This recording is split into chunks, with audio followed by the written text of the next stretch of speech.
Good afternoon and welcome. Thank you for joining us for the Johns Hopkins School of Education Graduate Gifted Education Virtual Information Session. I hope everyone's doing well this afternoon. My name is Elizabeth Woodward and I am the Director of Admissions here at the School of Education. I'm joined today by my colleague in admissions, Tanya McMillan, and also our faculty lead and presenter for gifted education programs, who I will introduce shortly.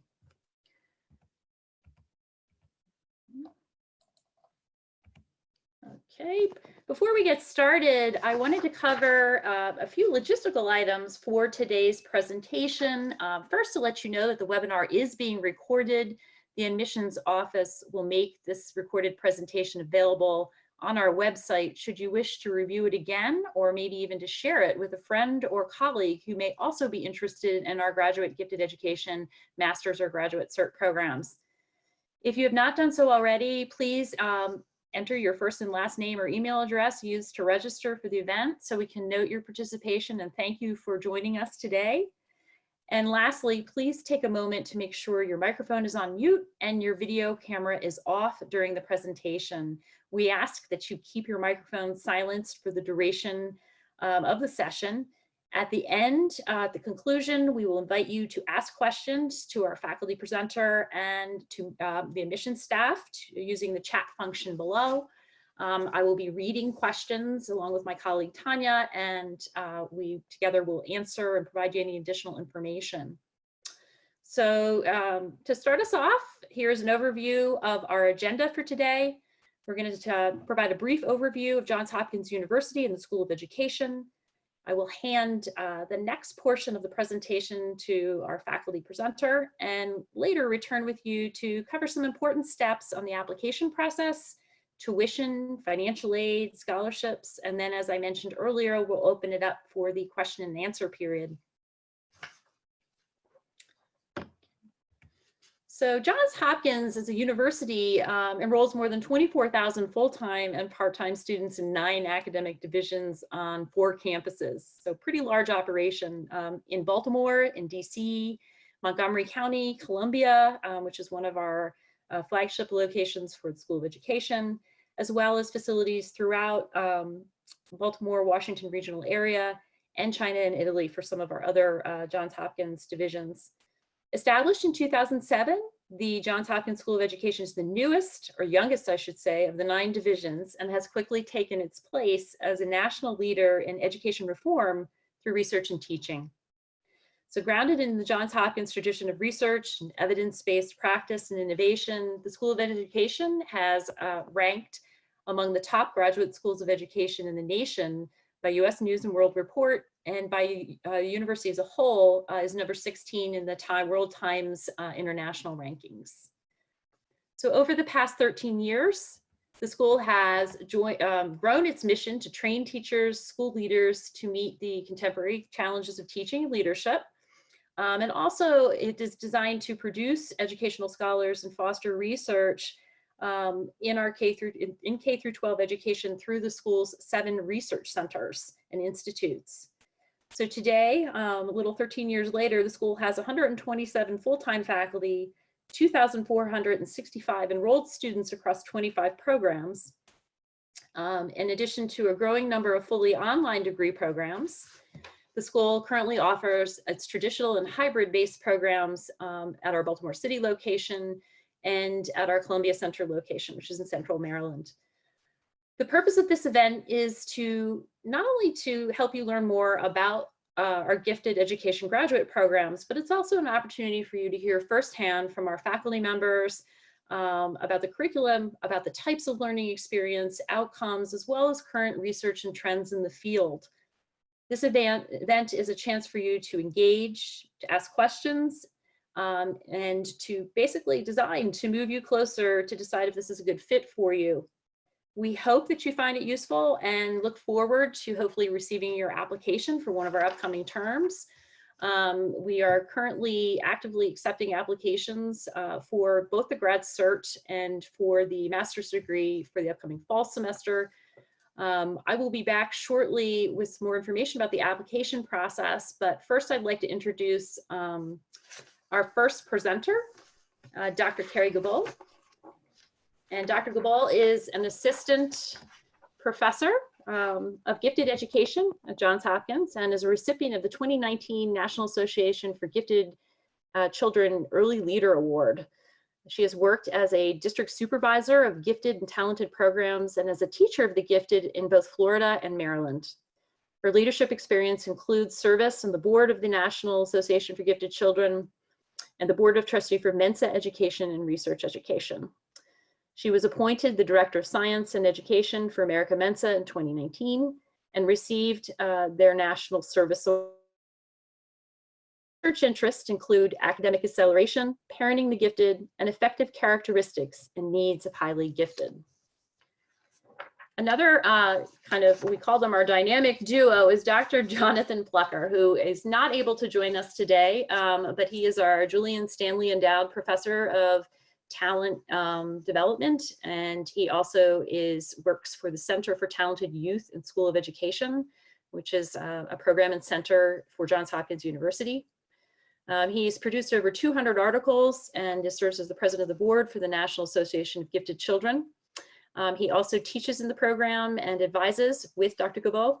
And we have a picture of him in action here, working with teachers on, and he's focused on improving identification of giftedness and talent in K through 12 classrooms. So there you can see him speaking in Greece. So at this point, I will hand the presentation over to Dr. Keri Guilbault, and she'll lead you through some of the finer points of our gifted education programs. Keri?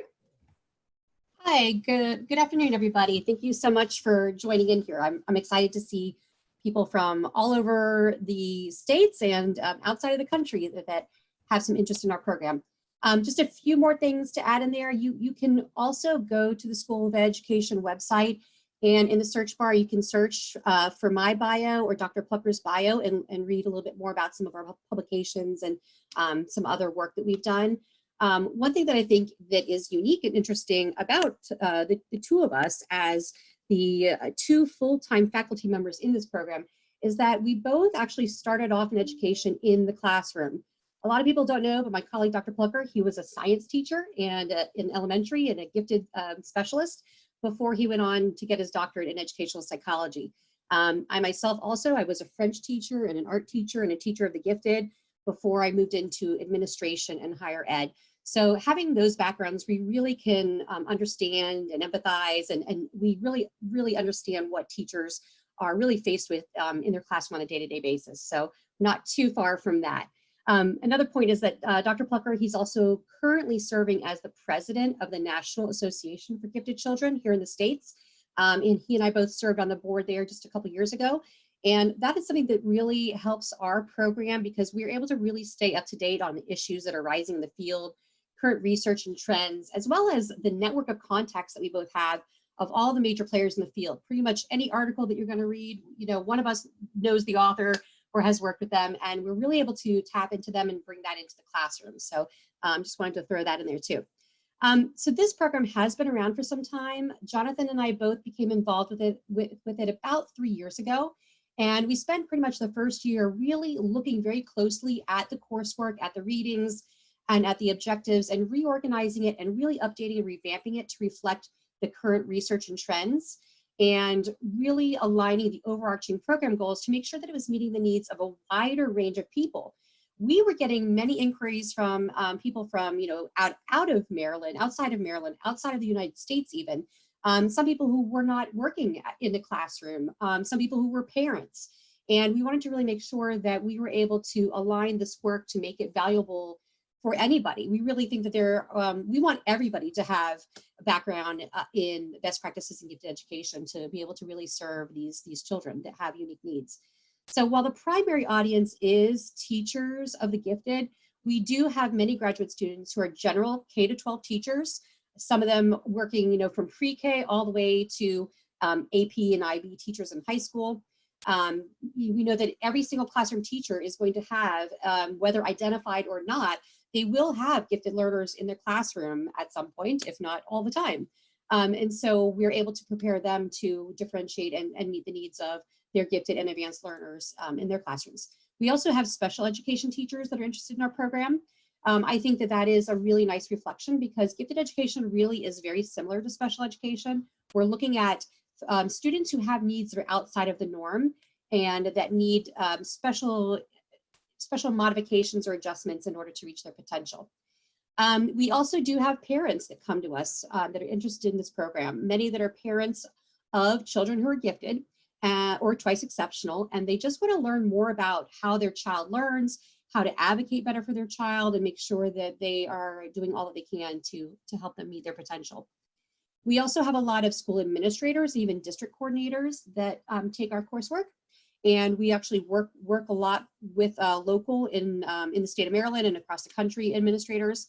In fact, many of the local district coordinators, gifted education coordinators in Maryland do hold graduate degrees from this program. We've also put a lot of thought and attention into making coursework appropriate for school counselors. We do know that in many places, it is a school counselor who it plays a major role and is often responsible for the identification of students who are gifted or for advanced programming. So all of these different roles or positions are really a nice fit for this program.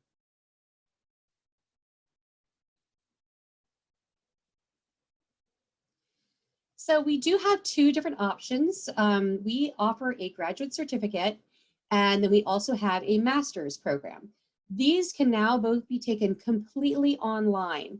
I'll talk a little bit later about some of the coursework and synchronous versus asynchronous, but we do also have some students that choose a blended format. And as we have the numbers and the interest in that, we can sometimes offer some of our courses face-to-face. Typically, those are held at our Columbia Center. We also now have a few international cohorts with another program on our campus. And so 3 of our courses are actually also taught on the main campus in the School of Ed building. And so occasionally we may have 1 or 2 of our students in our program that would like to perhaps take the creativity class on that main campus with Dr. Plucker. And so we do have some flexibility to really kind of meet your needs. Some students prefer just to have it online, and they can completely choose that as well. School districts that are interested in a cohort model, we are also able to have customize the program of study to allow for perhaps some both online and maybe a few face-to-face or hybrid program. So of the 2 programs, the Master of Science program, Dr. Plucker, my colleague, he is the advisor for students in the Master of Science program. It is an 11-course, 33-credit program, and it is considered part of the School of Education Master of Science in Education program. So therefore, graduates of this program do receive their Master's in Education with a concentration in gifted education. All of our coursework is aligned to the standards and best practices by our 2 major professional organizations in the United States. This is the National Association for Gifted Children, or NAGC, and also the Council for Exceptional Children, which has a division that is called the Association for the Gifted, or TAG. So everything that we do is NAGC and CEC TAG compliant. And the other program is a 6-course program, or 18 credits, and this is the Graduate Certificate program. Now, this one is specifically for educators who do want to obtain the Maryland State Department of Education Gifted and Talented Specialist certification. So if you already hold initial teacher certification or a master's degree, and you just really want to take this coursework to further develop your skills and maybe to obtain those credentials in order to work in a specific position or role as either a teacher of the gifted or a GT specialist or even a state GT specialist, this program may be a better fit for you. If you do not hold a master's degree, there's also an option to combine the certificate with another graduate certificate in the School of Ed and graduate with both of those certificates in a master's degree, which would then make you eligible for the state GT specialist certificate.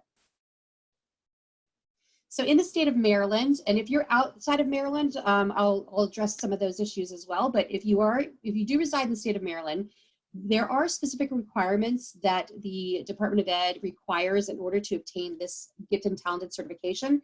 They consider this an advanced certification, just like administration and supervision if you wanted to be a school principal. So you must first already hold a teaching certificate, a master's degree, and 27 months of teaching experience in order to add on the state gifted and talented specialist certificate once you've completed our program. Some people are not all that concerned with that. They just want the coursework. They don't need to worry about that. Others may be pretty close to that. And so we're very flexible at the point of admission and application. If maybe you only have 18 months of teaching experience, we're not going to exclude you from applying. If you are still currently in a teaching position and you know that by the time of graduation, you will have met that, we're very flexible. We do kind of keep in touch and make sure that we're tracking that. We also do have some graduate students that are really not concerned about the Maryland certificate. Perhaps you might be working in a different state and your state has reciprocity. And so, that is something that we do see happen quite frequently also. If you're not a current classroom teacher or you don't hold a teaching certificate, often we will encourage you to apply for the master's track instead. We think that might be more beneficial to you than the graduate certificate. It would also provide you the in-depth knowledge and training and expertise and credibility for other types of work in the field, such as in a private school with the talent search programs, any leadership roles, or even if you're interested in a master's in gifted education in order to place you into a future PhD, if you want to apply for a PhD in a related field. So we will consider on a case-by-case basis applicants who are not currently employed in school or who don't hold a teaching license. We'll kind of look at what your situation is, what your goals are, where you're employed, and try to help guide you on the path that will best, give you the best bang for your buck and help you to really meet that role that you are looking for. So our School of Ed policy is that you have 5 years to complete either program from that date of entry. So if you applied now for the fall of 2020, you would need to complete all of your coursework by 2025. However, most people are able to finish both of these rather quickly. Our graduate certificate, because there are only 6 courses, depending on when you enter, it can typically be completed in either 3 or 4 semesters.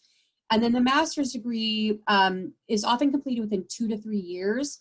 And for both of these programs, what we find is that I would say almost all of our students are also working full time, and yet they do choose to take 2 classes per semester. Some even choose 3 or 3 in the summer.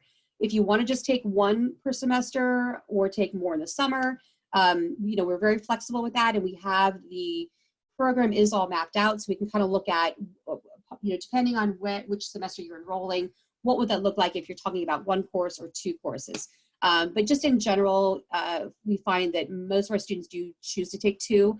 And the feedback that I've had from them, particularly if it's somebody that maybe is kind of has been away from graduate school or from school for a while, and they may be a little bit apprehensive or maybe a bit nervous about online learning, they haven't done that before, they learn very quickly to adjust to the pace and the readings. And the feedback that we've been given is that our program is so authentic that you are really using and taking work that you're doing in here and able to really apply it in your role. So it's not really considered a lot of extra work that you're doing for nothing. It's something that you're going to be able to take with you and immediately put into practice in your classroom. So that's been really helpful.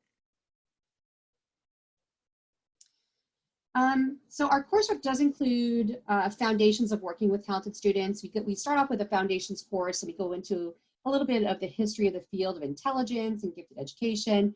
We look at being able to identify characteristics of diverse advanced students. So not only those high achieving students that are raising their hands, but children that may be getting some referrals to the office.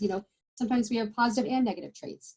Then we progress toward looking at twice exceptional learners and creativity and application of best practices and strategies for curriculum, instruction, and assessment to not only identify, but to meet and monitor their needs of these diverse students. Coursework also provides background in how to effectively differentiate within a regular classroom or in a classroom for the gifted. Some of the unique features in our program compared to some others, you'll see here we've listed creativity, leadership, and twice exceptional. So you've got one of the world's leading experts. My colleague, Dr. Plucker, is just world renowned. He's always he's a frequent keynote international speaker on creativity. So he has built our creativity course, and he teaches that creativity course. We even use one of his books as a textbook. And so you are getting just the most up-to-date recent research within the field for that class. And it's something that can really be applied across all curriculum and content areas. Another unique feature is we are one of the very few programs in the United States that does have a separate course that is an entire course on twice exceptional learners. So students who are gifted and have a learning difference or learning disability. That creativity in twice exceptional learners is also not only in those individual classes, but it's also woven through all of the other coursework. And then in our master's program, we developed a new course recently called Leadership in Gifted Education and Talent Development Programs. And so that is something that you know, is really cutting edge. It's something that's going to help to prepare people for any of the diverse roles that that are out there for those who are working with gifted learners. We also are emphasizing diversity, equity, and inclusion. Dr. Plucker also does a lot of research on closing excellence gaps, so that is another area of focus that will kind of come up and time again throughout our coursework. So while all of the other programs in the United States that also follow the same National Association for Gifted Children standards, you know, that part may be similar, but because these threads are so different and woven in greater depth, our graduates are going to have a deeper set of knowledge and skills in these areas. In particular, Dr. Plucker, his work will bring a strong emphasis on creativity and issues related to equity and excellence, and twice exceptional learners, and then the course that I've designed on leadership development. Dr. Plucker and I are also both very active within the field, and we take special pride in the fact that our curriculum is as cutting edge as you can make it. We both know all of the top researchers, we're reading the top journals, we go to the major conferences, just to make sure that all the material that we're sharing with our students is literally the latest and the greatest that people around the world have been discovering. So, for example, when a really interesting and important study comes out, in many cases, you know, the very next week we are talking about this with our students. We're bringing it into the classroom. So, you know, we really try to get the best of the world's thinking and research into our courses as fast as we can. And over the past couple of years, we think we've done a pretty good job with that. In addition, our master's program, as I mentioned, that leadership course, that's pretty unique in that it's, you know, specifically on how to develop and lead programs for the gifted. So whether that be in an individual school, a district, a state, maybe an after-school enrichment program or a special school for the gifted, we realize that gifted education specialists do take on many different roles out there in the field. And we want our graduates to really be equipped with the skills to design identification practices, programs, services that are aligned with best practices, and even be able to evaluate and design program evaluations so that they can make sure that, that they're always, you know, reassessing and moving forward. We want the graduates of this Johns Hopkins Gifted Education Program to be leaders within their districts and communities, within their states, within their countries. It's really an important goal for us. So, you know, if you're here because you're interested in some of the courses and you want to learn about these topics, that's great. If you want to learn these things and also be a leader, that's even better. It's something that we highly value. And both Dr. Plucker and I, we really love to mentor our graduate students and future colleagues. We are often in touch with students after they've graduated and, you know, giving career guidance or assisting, you know, prompting them to submit to journals and, you know, just assisting in any way that we can. We really want to make those connections. And then finally, one of the final advantages I just want to mention also is, as we talk about the great flexibility and that we're also offering these courses in different ways, different modalities. We know that you all are very busy people. You all have families, jobs, other things going on, other responsibilities, especially in light of what's going on in the world right now. Many of you might be finding yourselves now teaching online yourselves from home, you know, with very little time to prepare for that. And so we're very flexible. We make sure that we do all that we can to make sure that you're successful and that we are really helping you to kind of really to meet your own personal and professional goals.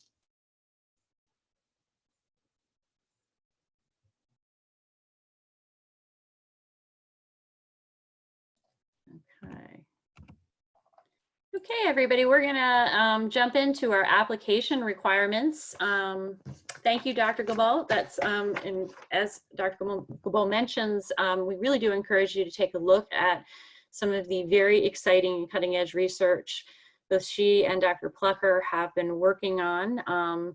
You know, numerous publications, research articles, and very exciting opportunities to work with faculty that have the latest kind of trends and backgrounds with them to lend to you in the classroom. So for application requirements, our graduate application process is less kind of scary or ominous than you think it'd be. It's an online application form of which we ask you to upload a resume or current CV, a personal statement, and also to identify with the names and emails of 2 recommenders to provide you letters of recommendation. They can be academic or professional, although we do prefer a combination of both. After you enter their names and emails, they are sent an invitation to upload and fill out a form online for you. And then after you are done submitting your application, there is an $80 application fee. We ask applicants to request all official academic transcripts from every previous institution post-secondary that they've attended. So not just your degree granting schools, but if you have transfer credits, we need all original transcripts. And on our website, we have very detailed instructions on where to send them. We accept them electronically and by mail, and give you step-by-step on how to complete the application form. Of course, we're always available to answer any questions that you may have. For international applicants, in addition to the general admissions requirements I just described, we do require evidence of an English proficiency test, either the TOEFL or IELTS, or a request a waiver form. And you can look at the conditions for those waivers on our website it's all in our admissions section for international applicants.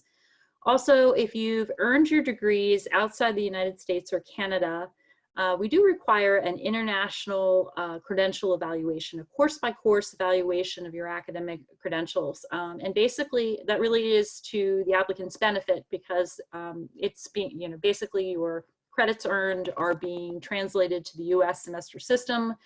And it does allow us to evaluate your transcripts more kind of thoroughly and fairly.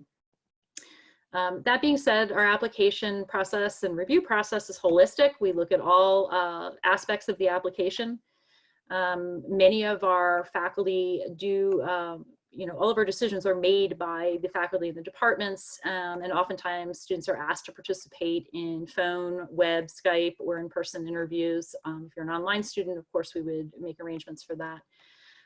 So we look at all aspects, prior academic record, suitability for the field, things of that nature. So that's our kind of high-level overview of the admissions process. In terms of tuition and fees, we do have a separate rate for face-to-face courses than we do for online. So you can see for the upcoming academic year, face-to-face courses, you're looking for the online version, and they're $8.82 per credit. Most of all of our courses are really 3-credit courses, so you can assess basically what your costs are. We have people that are attending part-time, full-time in many of our programs. Dr. Guilbault can speak to the curriculum structure on the ability to do that in the master's program.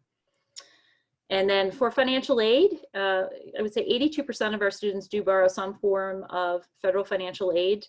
We do have priority deadlines. However, you can apply for financial aid at any point. So if we're well past April 1st for summer or for June, those are just basic guidelines. But what I always find with students who are applying is they're like, well, I'm going to wait and see if I get my decision before I actually start applying and filling out the free application for federal student aid, which is basically the one central application you do need to file to be considered.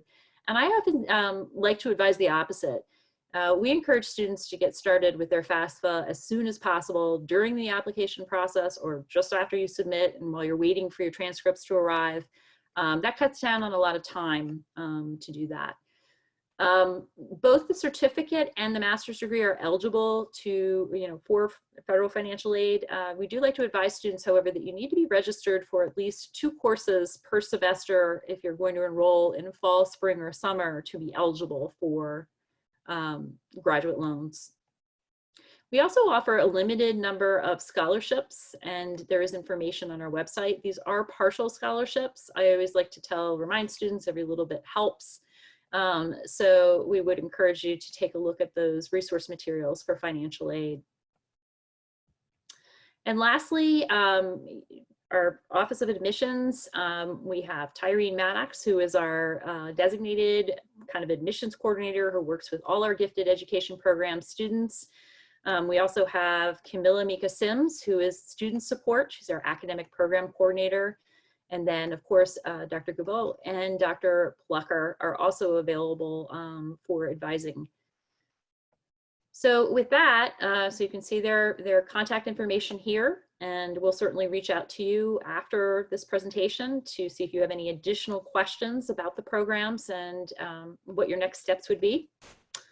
But at this point, I'd like to move to our question and answer period. So I'm going to invite our audience to type their questions into chat. And my colleague, Tanya McMillan, will read those aloud. And then between our admissions and our Dr. Guilbault, we will attempt to answer any questions that you have, provide you some additional information, or provide some context for you. So we'll wait for a second to see questions coming in. This is Keri. I just want to say one quick thing about the FAFSA and the scholarship.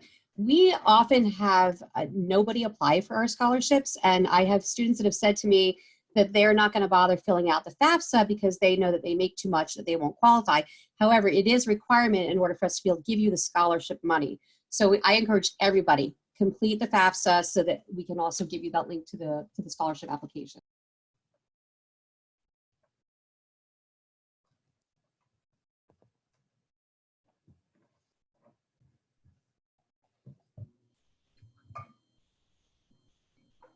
Thank you, Liz and Keri. So we have our first questions popping up here, and I'll read them out. One moment. What are the prerequisite requirements for the grad certificate and the master's gifted ed programs?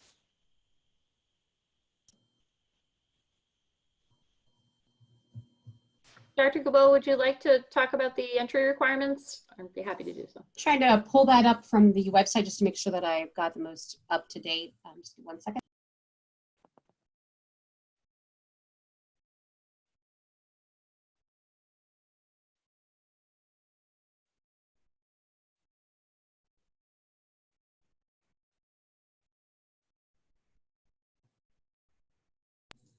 Okay, I'm not seeing the site that I was looking for.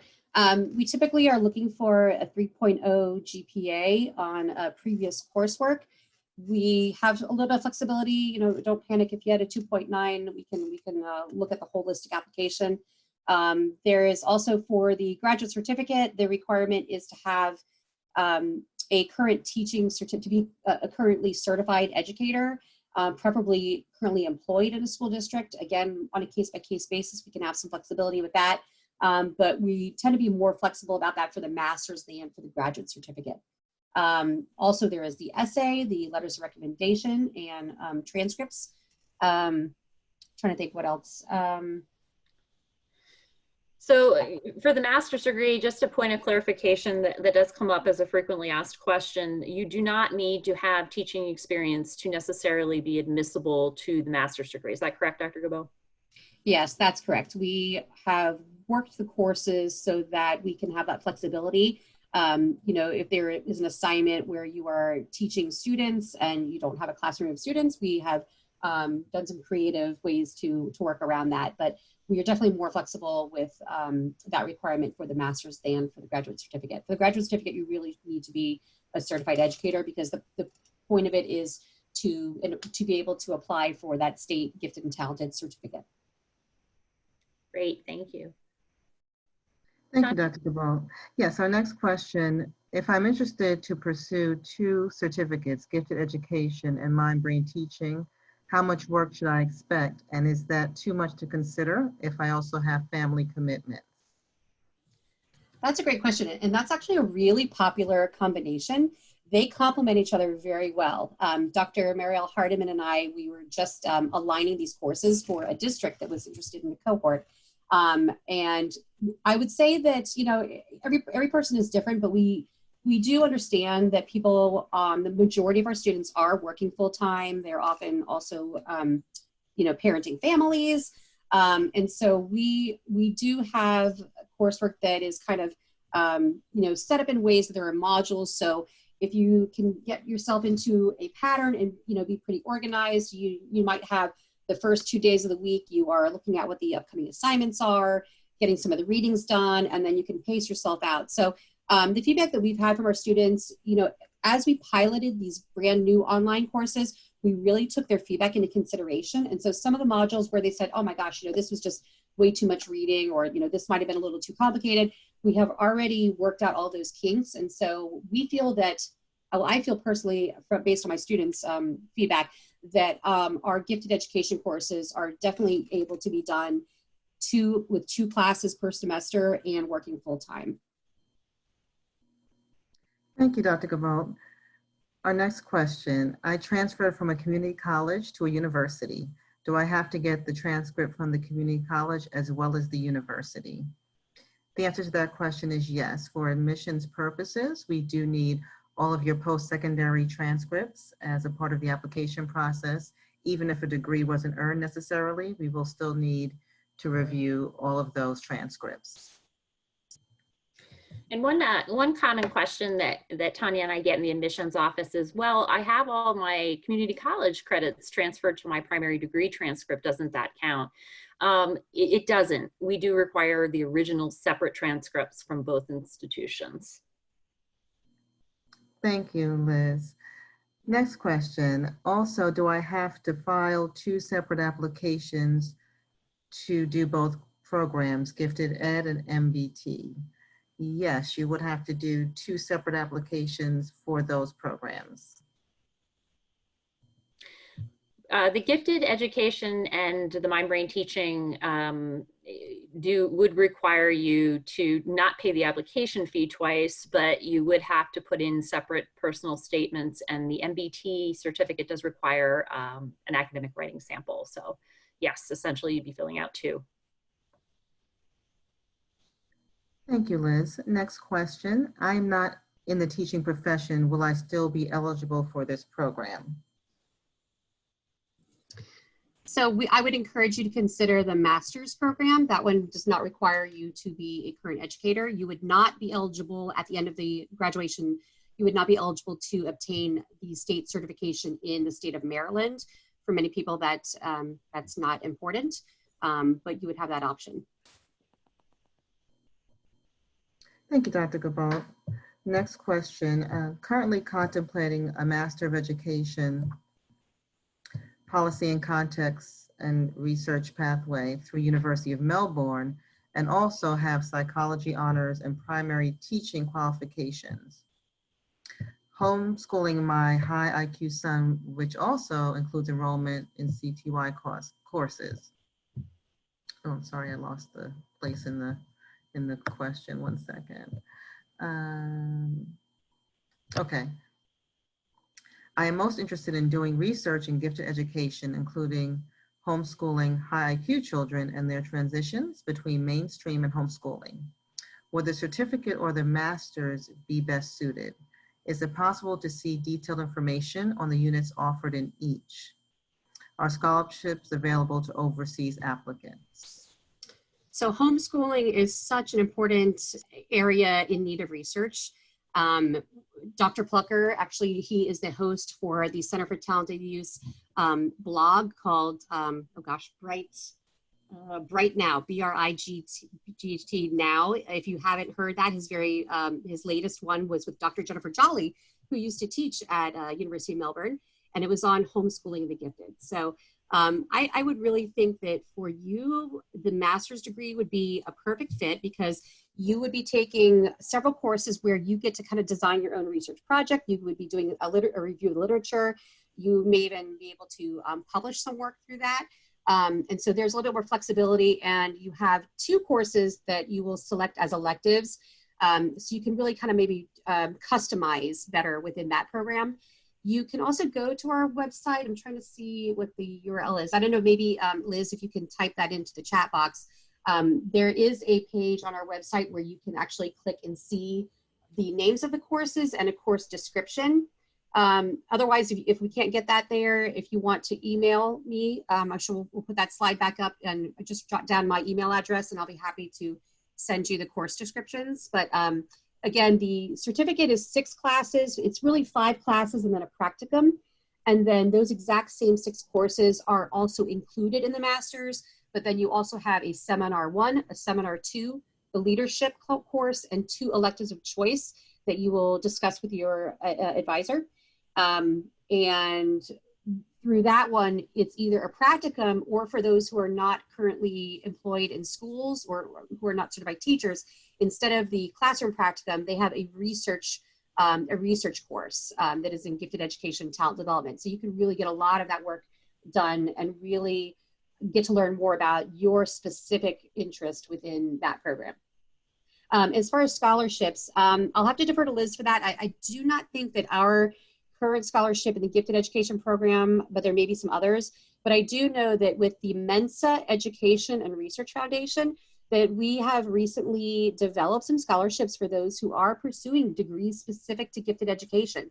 And it's not for a graduate certificate, but for a master's or a PhD. You might want to look into that, because you could certainly apply for that, and it is up to $5,000 and it's renewable. So that's the Mensa Education and Research Foundation, and it's the Gifted Educator Scholarship. Thank you, Dr. Guilbault. Also, just to add on to that, for international students, you can also search edupass.org. That's spelled EDU, P like Paul, ASS.org. They do provide international scholarship information for those that are overseas and international applicants. So that may be a resource to you as well. Another message that we have here: what is the next step in this process, and what is the deadline for the application process? How many, that's the first part, how many students do you accept, and what is your application acceptance rate? Liz, did you want to take that one? Sure. So the application for the master's program is all terms and is rolling. So basically, by rolling, we mean that applications are reviewed as they come in until the program meets its capacity. And they're accepted for the summer, fall, and spring terms. We're about to begin summer in about 4 weeks. So, you know, Dr. Guilbault will have to tell us if she's still going to be evaluating applications for the summer term at this point. It would be very tight. Our fall semester starts on August 31st. We usually ask students to give about 3 weeks after they submit the form with their resume and personal statement all together for that process to, for your transcripts to come in and for an evaluation period. So if you're looking for summer, it would be tight, but again, I'll look to her for advice for that. In terms of admission rates, you know, this program is both accessible, but it's selective. So, you know, the average rate for the school for admission for across our master's programs is about 63%. So I can't give you gifted specifically. We'd be happy to follow up with you on that. And then do want to backtrack to the graduate cert. If you're interested in the graduate cert, they do have fall and summer admission. It is a shorter program, 18 credits. And, you know, again, same guidelines that it is rolling admission. We try to allow a lot of flexibility for people to apply. But we, you know, it's usually typically up until a couple weeks before the start of classes. So Dr. Guilbault, do you want to weigh in on that from your perspective? Yeah, sure. So Dr. Plucker and I, we're really caught up with everybody that's in the pipeline as it is. So I would say anybody here that's thinking, if you could get it in, you know, within the next week or two, we know it'll take time for transcripts to come over, but if you can get everything else completed and we can get started on that, you know, I think if it's within the next, you know, 2 weeks or so, you know, a summer term start would be possible. And I actually do encourage even those that we have recently accepted for the fall, I am encouraging them to take at least one of our summer courses. We are offering the Twice Exceptional Learner and Creativity. And the Twice Exceptional Learner is a really good one to start off with. And sometimes during the summer, it's nice to kind of pace it out, because if you just take one in the summer, if you haven't taken online courses before, some people, if they're educators, they sort of feel like they have a little bit more time. And so it's a nice transition to move in there. So so I would say yes, it's not too late yet, but try to get it in soon. Thank you, Dr. Guilbault. Our next question, would half-time employment by a respected accelerated enrichment math academy and half-time tutoring be equivalent? Many of the students attend Hopkins CTY. So I would say that I'm assuming that means for the graduate certificate program. So for us, that would definitely be one of those types of cases that we would, we really would look at that as a consideration. You would just know that you would likely not be eligible to apply to the State Department of Education in Maryland to actually get that added onto a teaching certificate. However, that would be a really great experience that would really fit nicely into the courses and coursework, because you would have access to students and you would have that type of experience already, under your belt. And so that would make you a really good candidate for either the certificate or the master's program. If while you were doing this, if you then later actually became employed in a school system and had a Maryland or another state teaching certificate, while you were pursuing our courses, then you might graduate and still be able to apply for the gifted ed certificate. I'm sorry, I wanted to let everyone know that the link that Dr. Guilbault was referencing for course curriculum structure is in the chat if you'd like to take a look at that while we're talking. Thank you, Liz. Our next question, if I come from non-teaching background and I'm interested in pursuing this to pivot to non-teaching careers in education related to gifted education equity, can you talk broadly about graduates that go on to private sectors and non-teaching roles? Yes, and I just typed in, hopefully everybody can see that, the name of that scholarship I referred to. I think it's www.us.mensa.org. And it is for international and national, so go ahead and check that out. We do have a few students that are current students and recent graduates who do not come from a teaching background. A few of them were in either the private tutoring company or sort of an after-school enrichment program or something similar to a talent search, particularly our students that are international.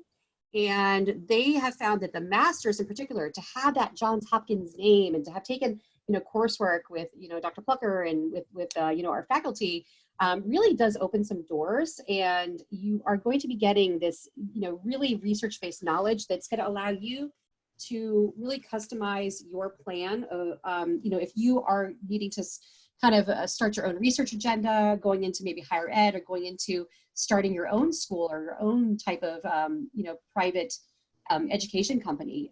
Having this gifted education, it's such a great background, because gifted education best practices, while they are required and necessary for students with high IQ, they are also best practices for all students. So a lot of things that have started out as gifted education strategies have really trickled down into general education and been very successful.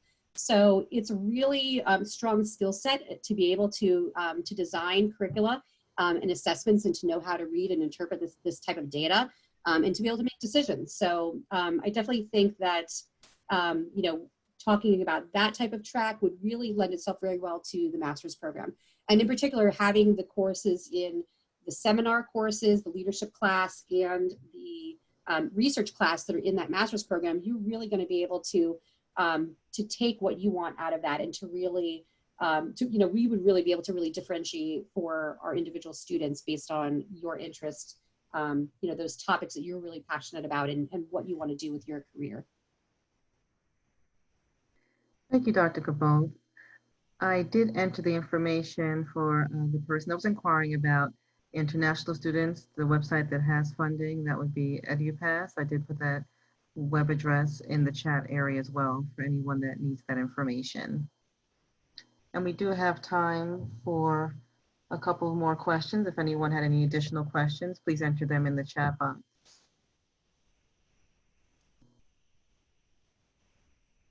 Okay, looks like we have an additional one. Regarding the question on equivalent employment, I have provisional/initial teaching certification, a master's in mathematics, and a couple years teaching in DC and Maryland. Okay, so yes, you could apply to either the certificate or the master's degree then.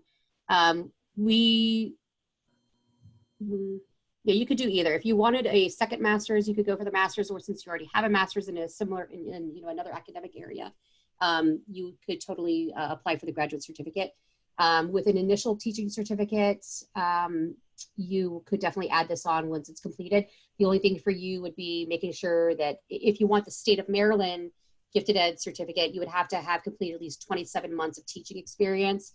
And I believe they do specify that's within a public K-12 school. So that might be the only thing. But however, I will tell you that I have had students in the past that might have been on the borderline like that. And maybe, you know, within the first year of graduating from a graduate certificate, maybe they didn't quite meet that, but maybe a year later they did. And that coursework is not too old. All they had to do at that point was work through their current school district.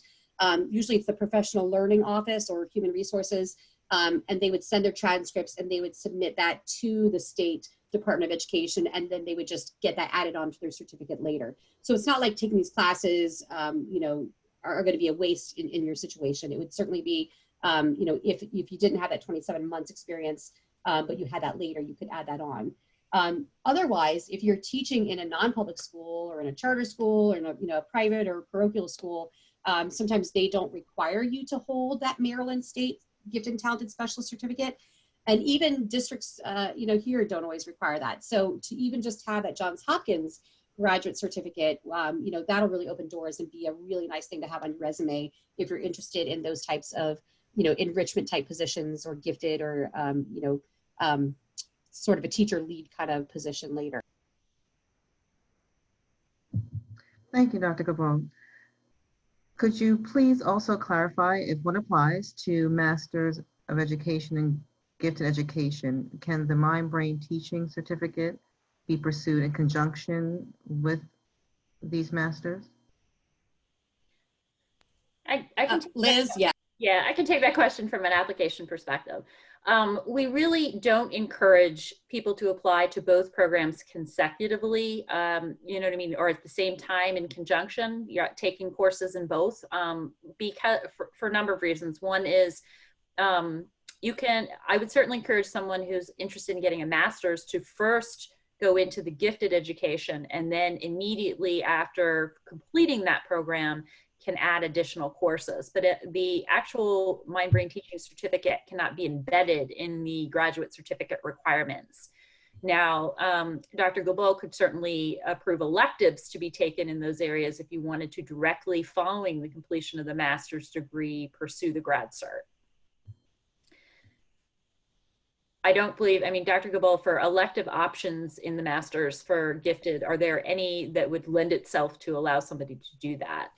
Yes, we actually have 2 electives, and mind-brain and teaching and the digital learning are 2 that many of our students do choose. So that has happened before. Also, some people are interested in leadership or policy, but we are very flexible. We want to try to make sure that the electives are selected in conjunction with your advisor, just based on what your plans are, your future plans. And so, you know, if we can get you into that door and exposed to that within the program, that's not a problem. Also, depending on when students enter our program, sometimes they may be taking some of those electives up front, particularly if a student is entering with a master's program and they're admitted for the spring term. They will often start with their electives just because our introductory gifted ed course is really only offered in the fall. And so we'll kind of let you take those first. So that is an option that we have under the master's program. And also to keep in mind, the mind-brain teaching certificate is a sequential ordered program. So you would need to time something like that. Let's say you were to use 2 electives for the master's program. It's the grad cert is 15 credits total, and you could take the first 2 of the mind-brain teaching, provided it coincided with the rest of your gifted curriculum, and then directly afterwards complete the remaining courses for the certificate. So it's 5 courses total, so you would have to complete 3 post, you know, completing your master's in gifted. Thank you, Liz. Doesn't appear that we have any more questions for today. If you do have any additional questions, we do encourage you to email our admissions team at SOE-admissionsupport@jhu.edu. We do thank you for joining us today. You will see on the screen the contact information for our admissions coordinator, Tyree Maddox, also our academic coordinator, Camilla Mika Sims, and Dr. Guilbault's contact information as well. Thank you, everybody, for great questions. We're looking forward to following up with you to see what your individual needs are and how we can get you started in the application process, answer any questions that you may have post today's presentation. And again, we will be making this presentation available to you if you'd like to rewatch or share with a colleague. Thanks for attending. Thank you, Dr. Guilbault. Have a great evening.